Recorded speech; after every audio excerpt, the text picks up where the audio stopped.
اسلامی طریقے سے ہم بستری کرنا۔ نبی پاک صلی اللہ علیہ وآلہ وسلم کی تعلیمات کے مطابق ہم بستری کرنے کا طریقہ کار۔ ہم بستری کرنے کا اسلامی طریقہ کار قرآن و سنت کی روشنی میں۔ ہم بستری کرنے کا اسلامی طریقہ کار قرآن و سنت کی روشنی میں۔ السلام علیکم ورحمۃ اللہ وبرکاتہ۔ آج ہم ایک اہم اور خاص موضوع پر بات کریں گے۔ موضوع ہے ہم بستری کرنے کا اسلامی طریقہ کار۔ یہ ویڈیو شادی شدہ میاں بیوی کے لیے ہے اور اس کا مقصد قرآن و سنت کی روشنی میں صحیح رہنمائی فرمانا ہے، صحیح رہنمائی فراہم کرنا ہے۔ اسلام میں میاں بیوی کا تعلق محبت، رحمت اور سکون کا ذریعہ ہے۔ اللہ تعالیٰ نے دونوں کو ایک دوسرے کے لیے لباس قرار دیا ہے، یعنی ایک دوسرے کی عزت، حفاظت اور راحت کا ذریعہ۔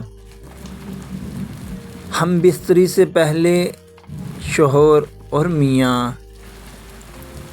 بیوی کو چاہیے کہ ایک دوسرے کے ساتھ نرمی، محبت اور حسن سلوک سے پیش آئیں اور ایک دوسرے کے جذبات کا احترام کریں۔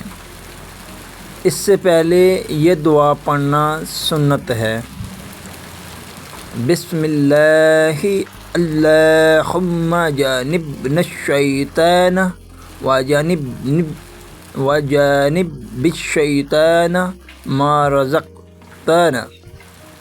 ترجمہ: اللہ کے نام سے، اے اللہ ہمیں شیطان سے بچا اور جو اولاد تو ہمیں عطا کرے اسے بھی شیطان سے محفوظ رکھ۔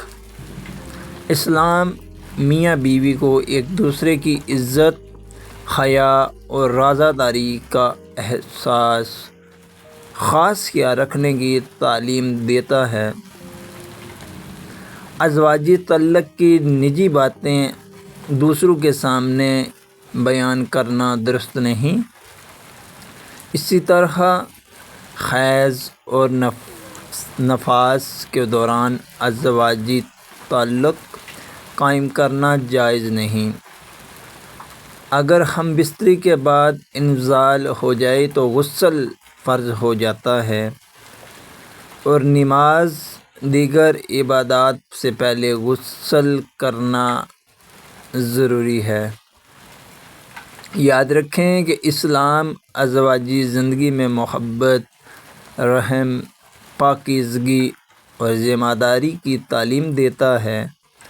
اس لیے شوہر اور بیوی کو ایک دوسرے کے حقوق کا خیال رکھنا چاہیے اور ہر معاملے میں شریعت کی رہنمائی کو مقدم رکھنا